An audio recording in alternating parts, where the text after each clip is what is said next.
Ngayon lang mga kabiyanan, nari kita subong sa may Sampak City. Live report kita. Ako ipakita sa inyo mga kabiyanan ang isa ka tisyo sa bukid. Ini ang ginahimo nga tisyo sa may bukid. Amoy ini ang hagunoy. Hagunoy ini mga kabiyanan. Haryo. Oh. Ang iya yang bulak nan. Ang iya nga mga dahon. Amoy ini ang ginahimo nga tisyo. Kaga ipakita ta ang mga linghod. Ang nami gidi nga usaron. Iya wari mga kabiyanan. Oh. Amoy ini nga hagunoy. Purti ini kalumok. Usaron. Kaga nami ini ibagnos sa mga suli. Malumok-lumok ini kaga may benefits ini mga kabiyanan ng kung amo ning gamiton mga tisyo sa kung ikaw mag-ariya kaya may bulong ka na, may tisyo ka pa. Kung ikaw may alipong ng ano gitawag alap-up o buni, amo ini ang makabulong. Oh. Ang kita mo mga buli sa mga taga-bukid mga kabiyanan, wala gyud sang buni kay tungod amo ning ilang tisyo. Kaga ako ini benefits. Kung ikaw pagidya matubuan iras-iras, ikaw masagidan sa mga iras, inang kapakal-kapal si ibo panet nga purti ka katul nga purti ka hapdi nga palang damol. Amo ini ang bulong dukdukon mo ini kabayanan kag amo ni ibagnos.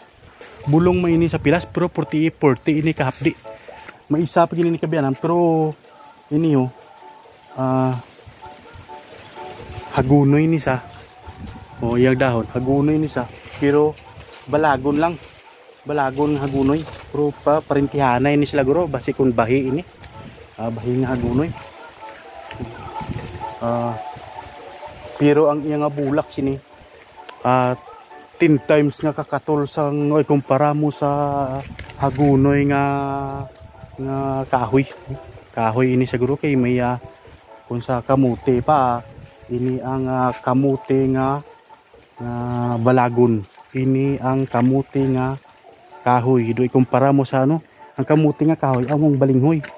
Pero ini ini mga kabiyanan mga kabiyanan, pwede man ni sa himong tisyo pero sa gabal ini kay may damo sa nga damo sa nga na pero malumok-lumok man himo ni tisyo pero hindi ni siya makapit yung mga kabiyanan. Lain niya sa hagunoy yang reo adituntang hagunoy to.